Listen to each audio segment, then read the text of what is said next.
O tema de hoje é livres da escravidão do pecado, ok? É o tema que a gente vai trabalhar no dia de hoje. Ontem foi trabalhado sobre a questão de ser livre da condenação. Em Cristo nós fomos justificados pela fé nele e nós somos considerados justos diante de Deus. Amém. Ou seja, Deus não nos olha mais como dignos de condenação, mas Ele nos olha através de Cristo Jesus como aqueles que são salvos por meio da morte e da ressurreição dele. Então esse foi o tema de ontem. Hoje, nesse prosseguimento, a gente vai falar sobre um outro aspecto que acontece da vida em Cristo, que é esse que eu citei, que é quando alguém está em Cristo, ele está livre da escravidão do pecado. Queridos, há uma coisa assim muito comum de forma negativa, que no meio cristão como um todo, não estou falando aqui do nosso meio especificamente, mas no meio cristão como um todo, essa ideia de que nós somos livres do pecado, da obrigação de pecar, é algo que está ainda muito pouco esclarecido. Muitas vezes porque é explicado esse assunto de uma forma superficial, outras porque em alguns lugares não é nem falado sobre isso. Se fala de ter uma vida em que se deve buscar a Deus ou as coisas de Deus, mas não traz uma base, um fundamento do que significa aquele que se converteu a Deus estar de fato na presença dele e unido a Cristo.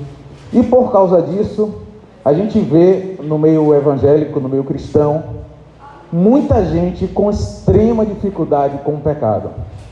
Ou seja, ela se converte, ela entrega-se de todo o coração, mas ela continua praticando coisas que, em tese, não caberia mais para alguém que se converteu a Deus. Isso é ruim porque fere o testemunho cristão. Isso acaba não sendo uma prova manifesta de que aquela pessoa nasceu de novo. E uma pessoa que vive em pecado, ela obviamente está em risco, porque Deus, ele é bem sério em relação a isso.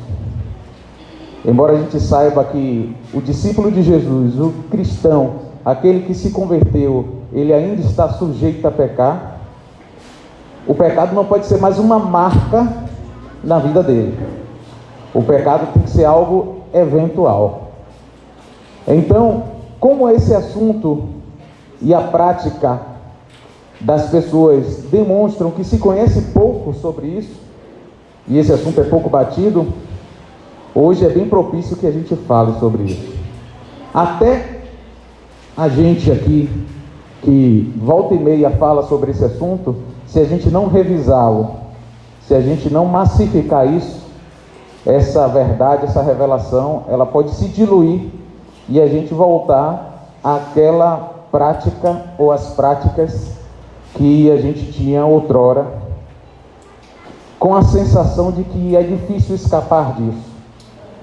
E a palavra de hoje é mostrar, a intenção dela é mostrar um caminho pelo qual todos nós aprendamos a como viver em santidade, como vivermos para a glória de Deus, como vivermos livres da influência de escravidão do pecado.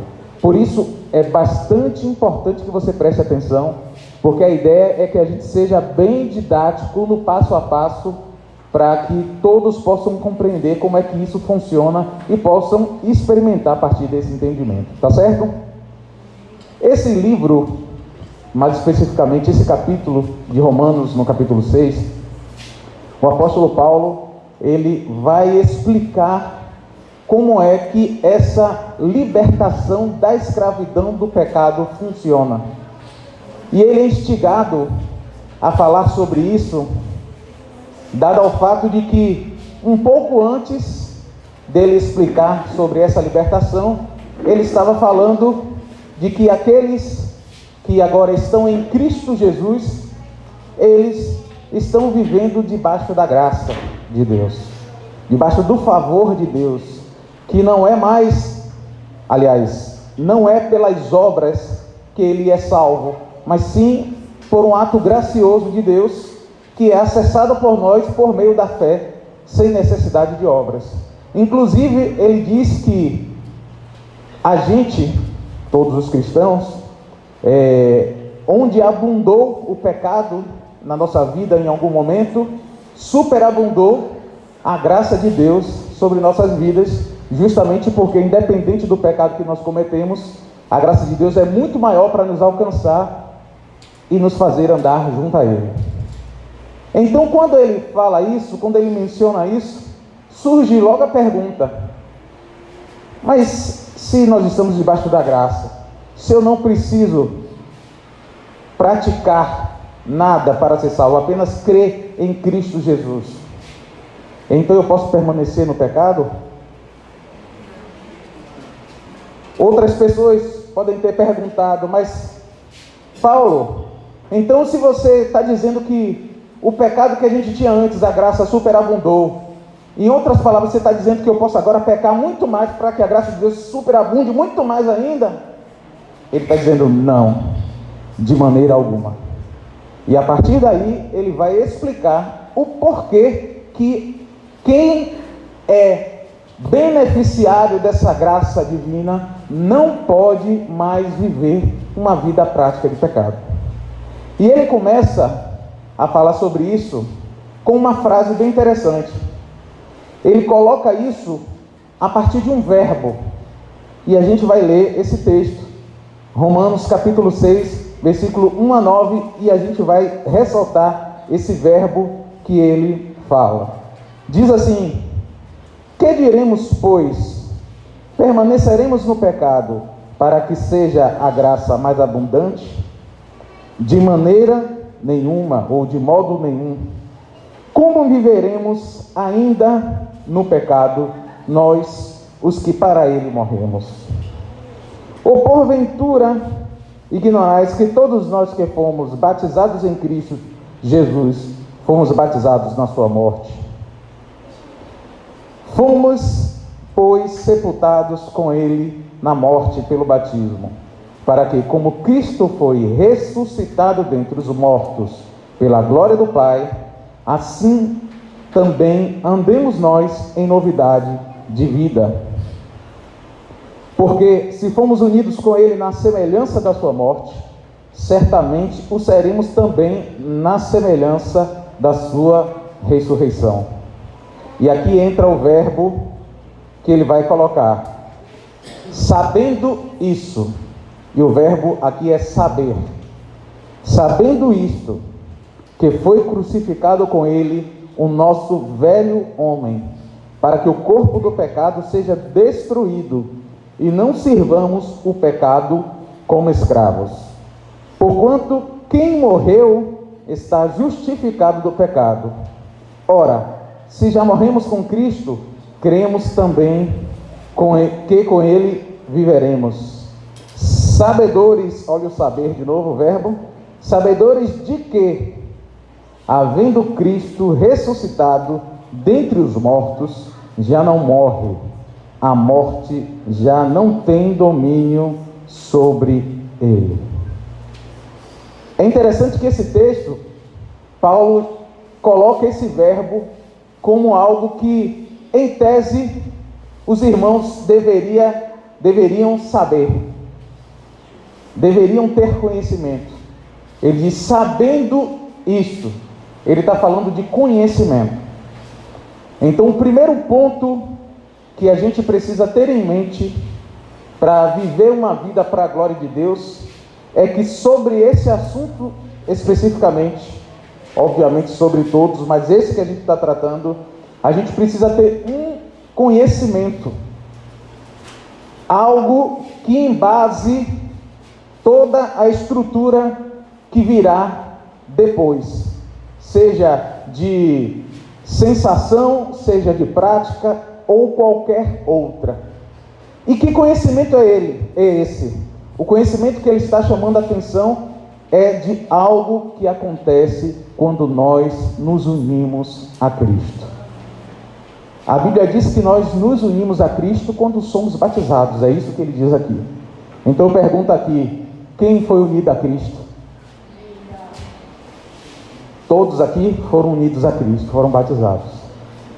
E é interessante, porque em muitos lugares se tem que o batismo e que essa união com Cristo, ela é meramente um ato figurativo. O batismo pode servir para testemunho das pessoas de fora, e a união com Cristo, para muitos, pode ser uma identificação do ponto de vista de uma sensação que agora eu sou de Deus, porque eu me batizei, como se eu tivesse, a partir de agora, firmado meu compromisso. Embora essa segunda parte, quando a gente se batiza, de fato, é como eu digo, uma assinatura de contrato, a gente está dizendo, Senhor, eu quero viver para o Senhor eternamente, mas o apóstolo Paulo está dizendo que é mais do que isso. Ele está dizendo que quando nós nos unimos a Cristo, existe algo que acontece em nós. E é esse conhecimento que a gente precisa ter. Quando nós nos unimos a Cristo, essa união com Cristo promove uma transformação, promove um milagre. E que milagre é esse? Nós morremos com Jesus e nós ressuscitamos com Ele. Isso é importante demais, irmãos. Volto a dizer, isso não é força de expressão, isso é uma realidade espiritual. Do ponto de vista físico, a pessoa que é mergulhada na água e é retirada, no máximo você pode ver nele uma expressão de alegria por viver aquele momento. Mas espiritualmente falando, naquele momento é como se aquela pessoa tivesse tendo contato com aquele Jesus que foi preso lá na cruz e morreu lá. E quando isso acontece, a Bíblia diz que o corpo do pecado é destruído. Ou seja, aquilo que aprisionava aquela pessoa, obrigando ela a simplesmente ser escravo do pecado, isso é desfeito. Então, quando a pessoa se une a Cristo, o corpo do pecado é desfeito e ela passa agora por uma transformação. Ela tem agora a ressurreição da nova natureza em Cristo Jesus.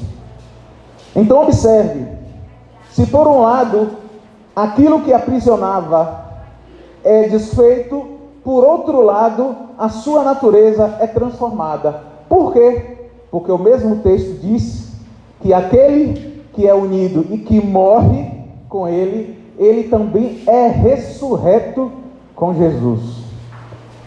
A pergunta: Jesus morreu com um corpo, ressuscitou com o mesmo corpo? Sim ou não? Não. Jesus ressuscitou com um corpo diferente, um corpo que era humano, mas era glorificado. Isso foi tão especial que até os primeiros que tiveram contato com Jesus não reconheceram direito. Uns acharam que era o jardineiro, outros acharam que estava alguma coisa diferente, porque o corpo tinha um outro aspecto. Era um corpo revestido de imortalidade. Era um corpo revestido plenamente do poder de Deus, a ponto de a morte nunca mais poder alcançar. Então, quando a pessoa se une a Cristo, que ela morre como uma pessoa e ela ressuscita como outra pessoa. Então, naquele momento, morre o velho homem, não como uma força de expressão, mas como uma realidade espiritual, e ressuscita um novo homem, uma nova natureza dentro dela. Isso quer dizer que impulsos pecaminosos não mais vão agir na vida dela? Não. A gente pode ver em outro momento, inclusive amanhã vai ser o tema, de que a pessoa, mesmo como nova criatura, ela tem dentro de si a habitação do pecado. E por isso há uma batalha nos seus membros contra a vontade de Deus. Mas isso não é o que mais define a vida daquela pessoa. Porque aquela pessoa que ressuscitou com Jesus, que antes tinha o seu espírito morto em seus pecados e delitos, agora tem o seu espírito ressuscitado para viver em novidade de vida. Tem uma coisa bem interessante aqui, que eu acho muito importante a gente falar, que é a questão dessa parte que a gente chama de espírito. Não estou falando do Espírito Santo, estou falando do espírito humano. Quando Deus criou o homem, Gênesis capítulo 1, versículo 26, que diz que ia criar o homem da sua imagem e sua semelhança, macho e fêmea os criou. E depois a gente vê no capítulo 2, quando Deus vai formar esse homem, e Deus sopra o seu fôlego de vida naquele ser humano que foi feito do barro. É importante que a gente entenda que naquele sopro não estava o oxigênio. É muito importante chamar a atenção disso. Porque se a gente faz uma leitura despretensiosa, a gente acha que o sopro de vida está falando de oxigênio. Deus não soprou fôlego de vida nos animais como soprou na gente. E no entanto os animais também respiram. Então a gente precisa entender o que sopro é esse que Deus estava trazendo para o homem. Um texto bom para explicar a gente sobre isso é Zacarias capítulo 12, versículo 1, onde Deus vai falar numa profecia, e Deus diz assim, que Ele é aquele que estende os céus, e que Ele coloca o Espírito dentro do homem. Esse texto é muito elucidativo, porque quando a gente faz essa junção, a gente entende que quando Deus sopra o fôlego de vida, Ele está soprando o Espírito do homem dentro daquela parte física, biológica. E o Espírito do homem é aquela parte imaterial, invisível, que a gente pode chamar nas Escrituras de homem interior, que carrega em si toda a imagem e semelhança de Deus. Ou seja, quando a palavra do Senhor diz que a imagem e semelhança de Deus foi recebida pelo homem, não está falando do aspecto físico, até porque Deus é espírito, e um espírito não tem corpo, como Jesus mesmo disse. Ele está falando dessas características que fazem com que o ser humano se assemelhe a Deus como nenhum outro ser pode se assemelhar, porque nenhum outro ser recebeu a imagem e semelhança de Deus, a não ser o homem. Uma vez que esse homem tem essa imagem e semelhança de Deus e carrega nessa imagem todos esses atributos, esses frutos que a gente vai conhecer até no Novo Testamento como frutos do Espírito: amor, bondade, longanimidade, domínio próprio, perseverança, a capacidade intelectual, etc. e tal. Tudo isso, com a inserção do pecado no mundo, quando o homem pecou, tudo isso foi corrompido. E na linguagem bíblica, o homem morreu. Morte na Bíblia não significa necessariamente destruição, aniquilação. Significa separação. Então, quando o homem pecou, que o homem se separou da sua conexão com Deus, essas características dentro do homem ficaram corrompidas. E o homem é chamado de morto em seus pecados e delitos. Por quê? Porque a corrupção dessas características, juntamente com a predisposição da sua carne em fazer aquilo que não agrada a Deus, porque agora a carne, ela estava apenas liberada, vamos dizer assim, para fazer o que bem entendia, isso constituía o homem morto em seus pecados e delitos. Esse é quem era a gente no mundo. Mas quando nós nos unimos a Cristo, que a palavra diz que nós ressuscitamos com Ele, o que é que isso quer dizer? Isso quer dizer que esse Espírito é recriado, como diz Efésios capítulo 4, recriado em verdadeira justiça e santidade.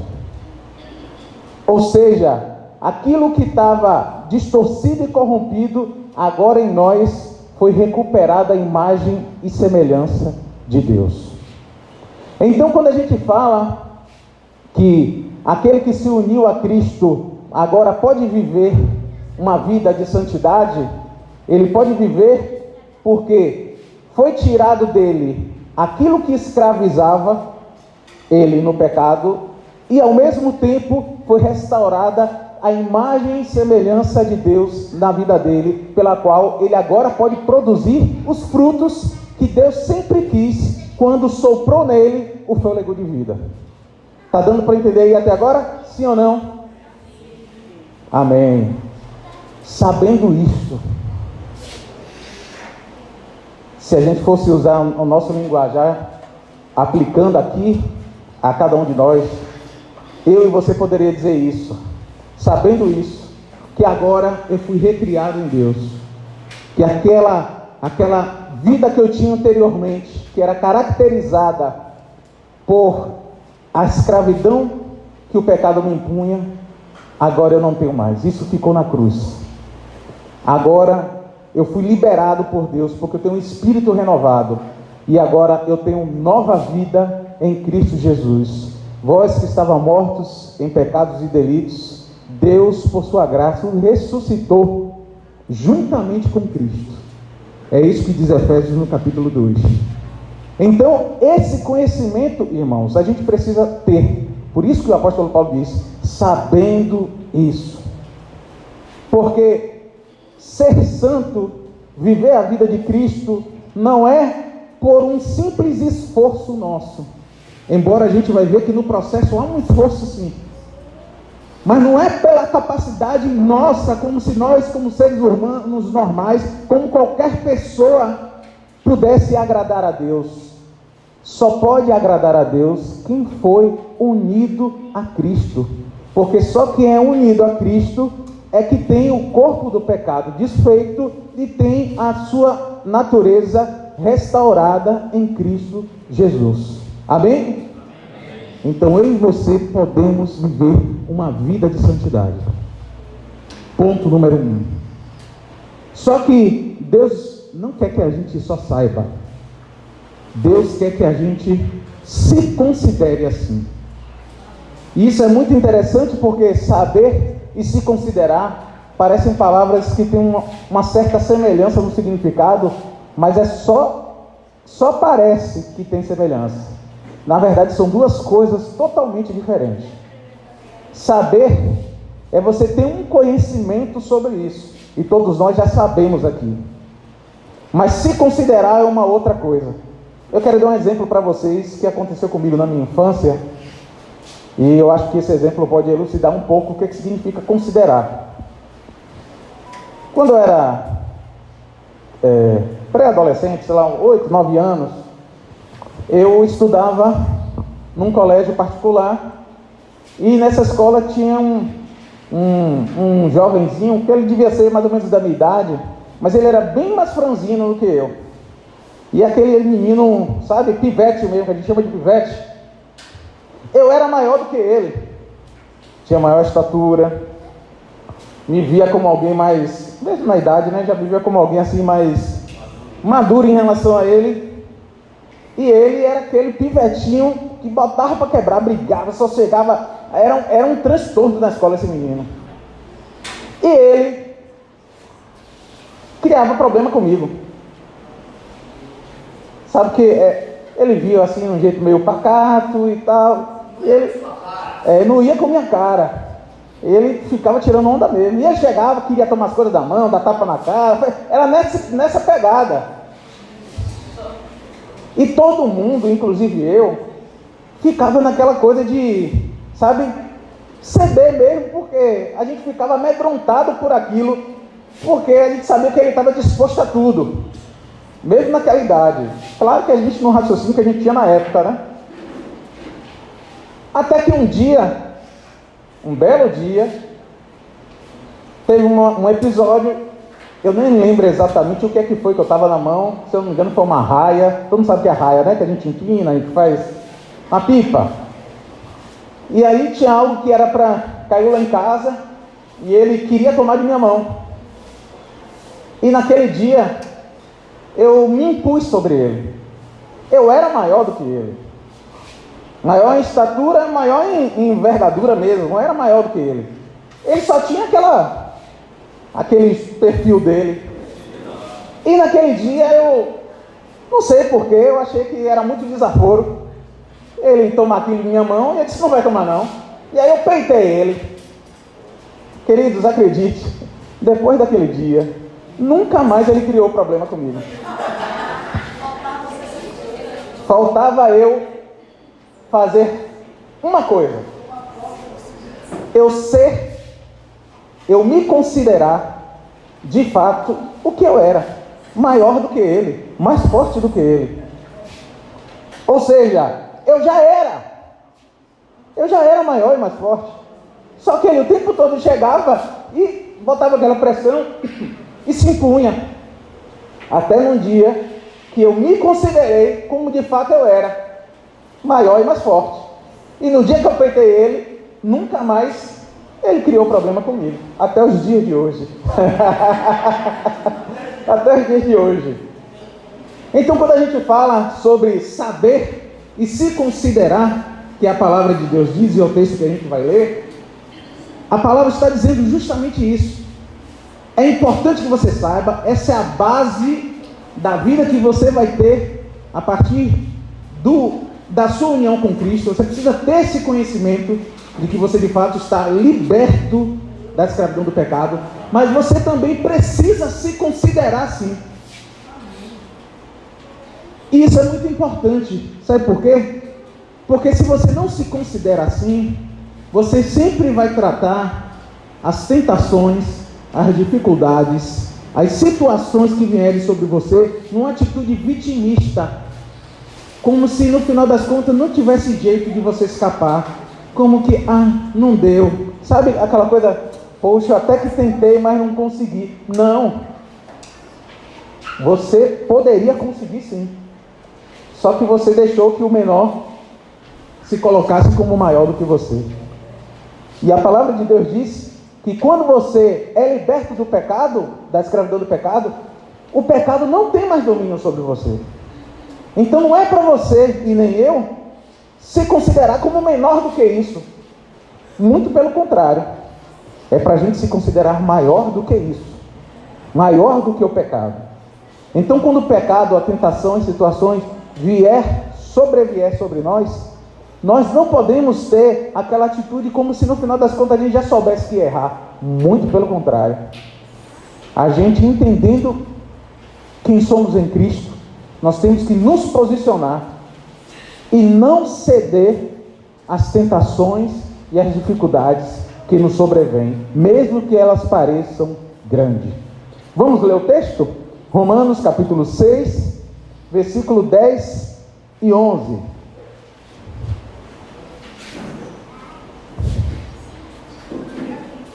Pois, quanto a ter morrido, de uma vez para sempre morreu para o pecado, mas quanto a viver, vive para Deus. Ele está falando aqui da pessoa que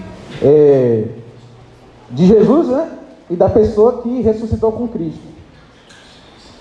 Aí ele diz assim, no 11: assim também vós, quer dizer, como Jesus morreu e agora ressuscitou e vive para Deus, ele diz no 11: assim também vós considerai-vos mortos para o pecado, mas vivos para Deus em Cristo Jesus. Amém. Então, irmãos, se no primeiro momento a gente precisa conhecer o que foi feito na nossa vida, essa transformação, esse milagre, essa libertação, num segundo momento a gente precisa se considerar como de fato somos, livres, e não aceitar nenhuma tentação ou nenhuma situação que vem sobre nós. A gente tem que arrancar de nós todo o sentimento de vitimismo e se colocar como aqueles que agora estão vivendo para Deus e que têm recurso da parte de Deus, porque Deus já operou esse milagre na nossa vida. Amém? Amém. Terceiro ponto, que é um ponto, observe que é uma cadeia. Eu falei de 3 verbos no início, já falei de 2 aqui: saber e se considerar. Mas tem um outro, que é o final dessa cadeia. O próximo verbo é se apresentar, ou apresentar, verbo apresentar. O apresentar fala de a pessoa fazer propriamente a vontade de Deus.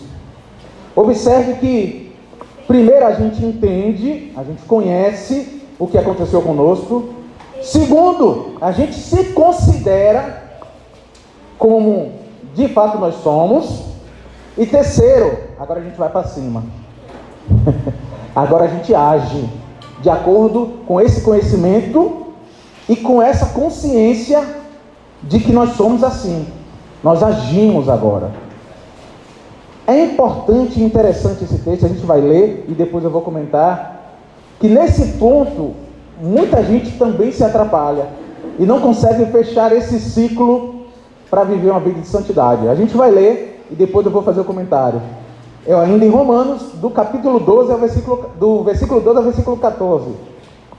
Diz assim, o mesmo capítulo 6: Não reine, portanto, o pecado em vosso corpo mortal, de maneira que obedeçais às suas paixões. Nem ofereçais cada um os membros do seu corpo ao pecado, como instrumento de iniquidade,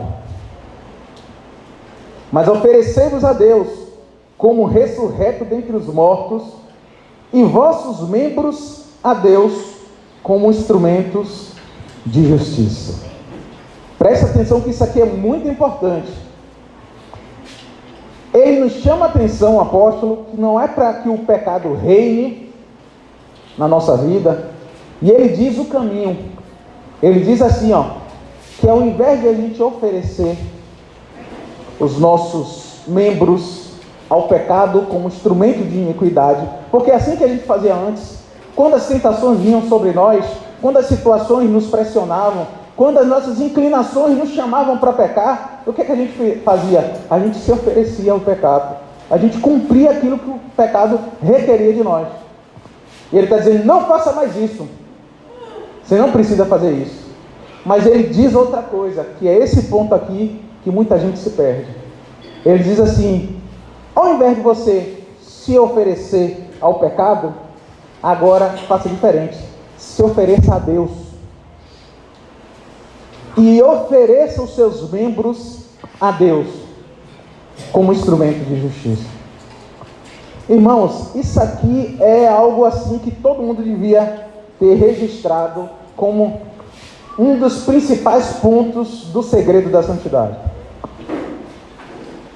Muita gente cede à tentação de cometer os pecados, porque diante dessas situações que podem promover o pecado na vida dele, essa pessoa, ela entende que aquilo é errado, ela sabe que não faz mais parte da vida dela, mas a atitude dela é uma atitude omissa.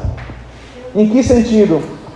De que ela não vai comungar com o pecado, mas ao mesmo tempo ela fica na dela, como se estivesse esperando que aquela tentação passasse, como se aquela situação abrandasse, e ela só precisa ficar quietinha no canto dela para que ela não pecasse.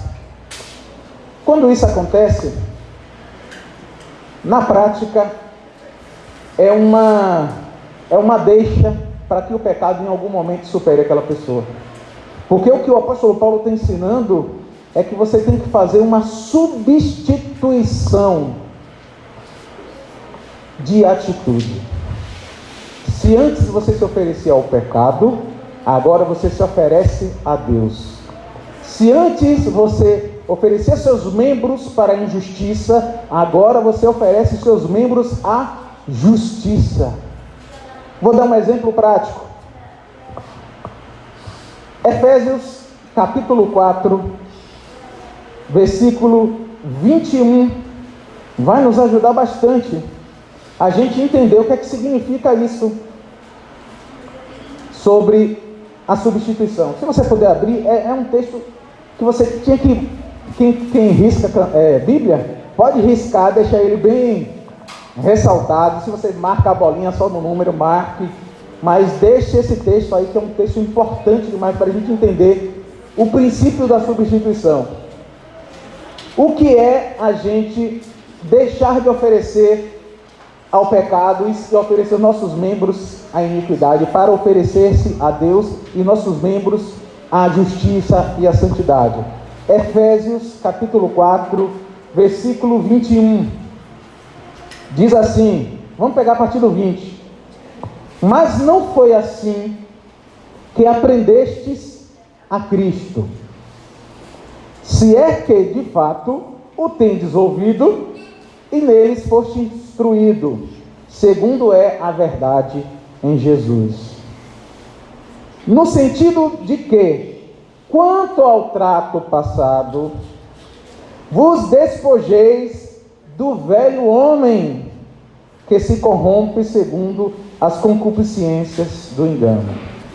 Eu vou continuar a leitura, mas é importante já mencionar o seguinte, que quando ele diz aqui que é para a gente se despojar do velho homem, esse texto, essa palavra é uma linguagem que quer dizer se despir.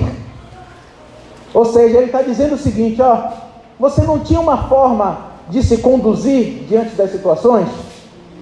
Quando situação A, B ou C, quando a tentação A, B ou C aparecer sobre você, e você, quando era do mundo, você não agia de tal forma, ele está dizendo, a partir de agora, se dispa disso, se tire de você essa roupa, essa aprendizagem, essa forma de agir. Só que ele não fala que é só para tirar e acabou.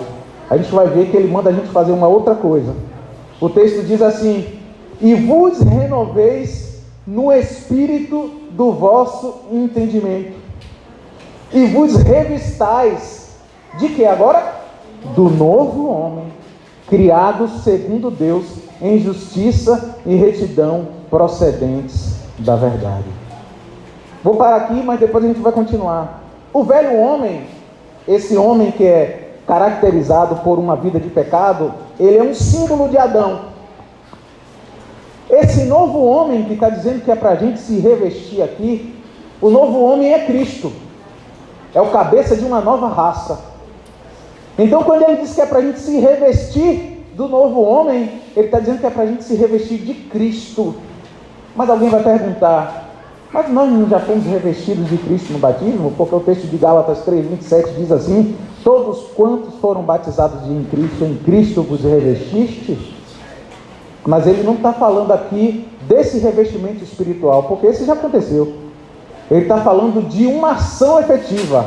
Lembra que o texto que a gente começou a ler em Romanos está falando de atitudes de apresentar os membros ao pecado?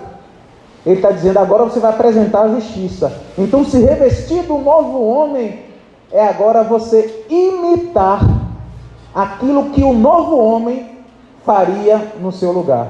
Se Jesus estivesse no seu lugar, o que é que Jesus faria? Está dando para entender a diferença?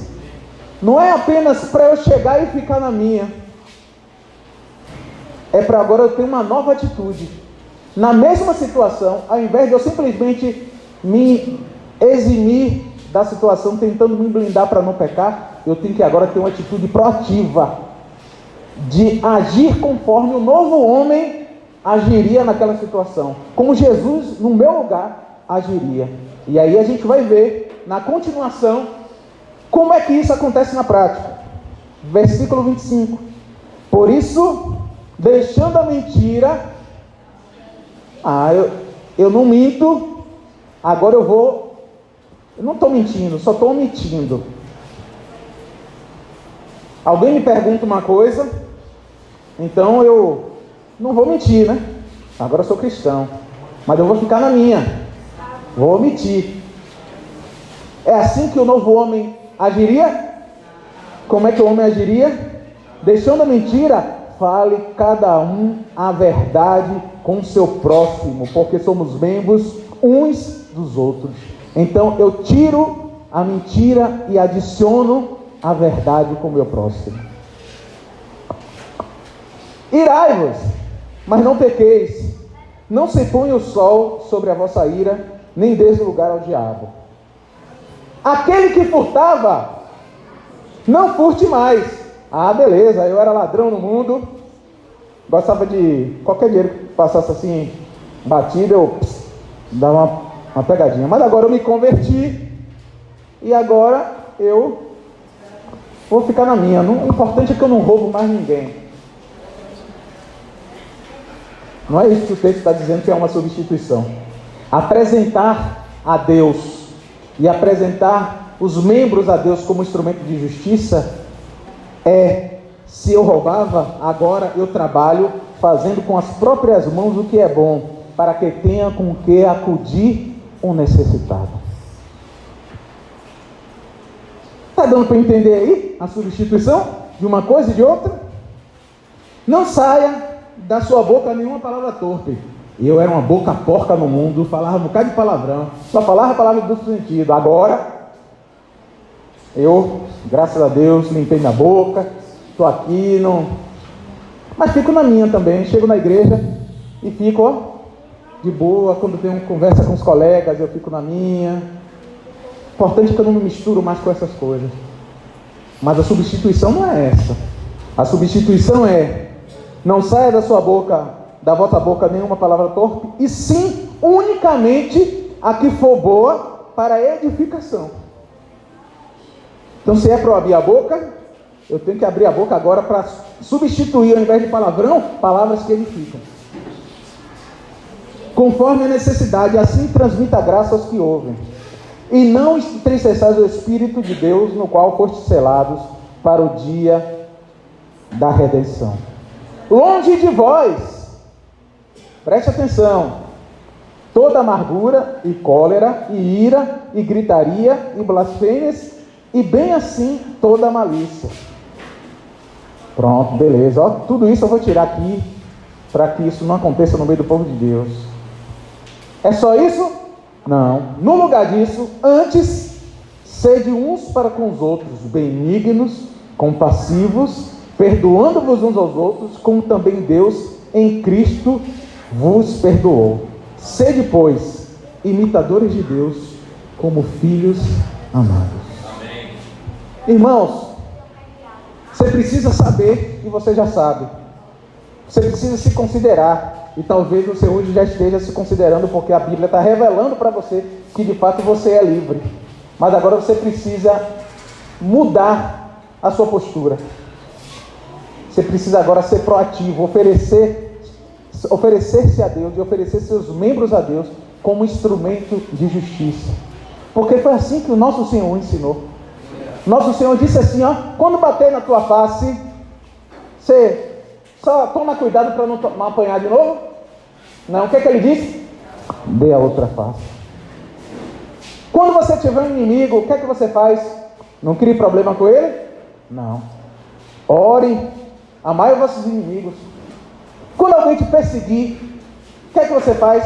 Você tenta se sair da situação para não sofrer a perseguição? Não. Aí é que você ora por ele.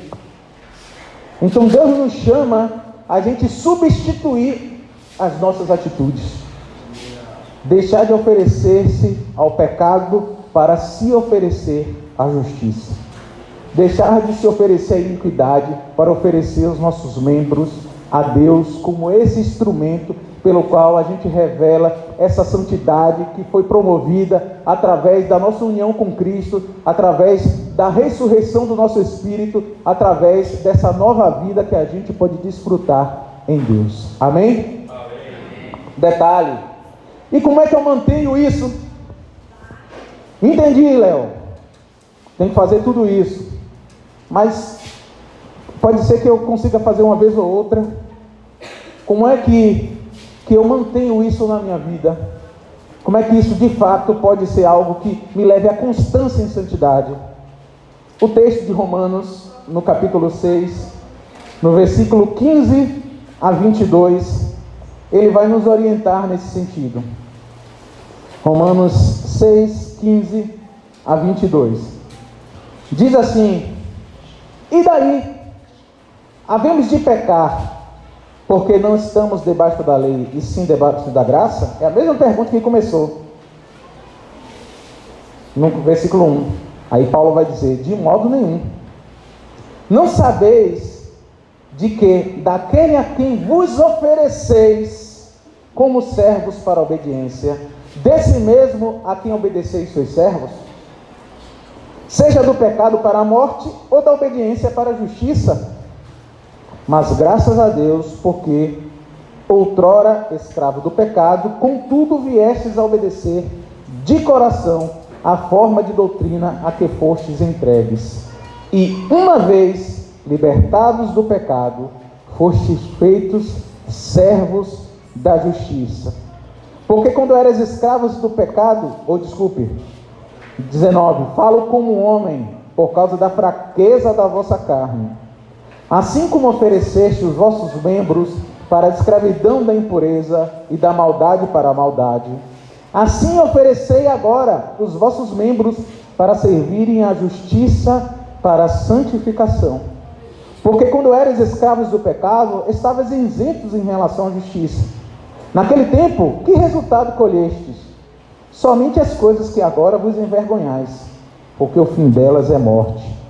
Agora, porém, libertados do pecado, transformados em servos de Deus, tendes o vosso fruto para a santificação e, por fim, a vida eterna. Irmãos, olha que coisa interessante. Paulo diz que aquele a que a gente se oferece como escravo, a gente de fato se torna escravo dele.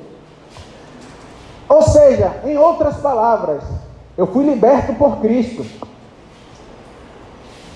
Nasci de novo. Mas se eu não tenho a atitude de me oferecer a Deus como escravo dele,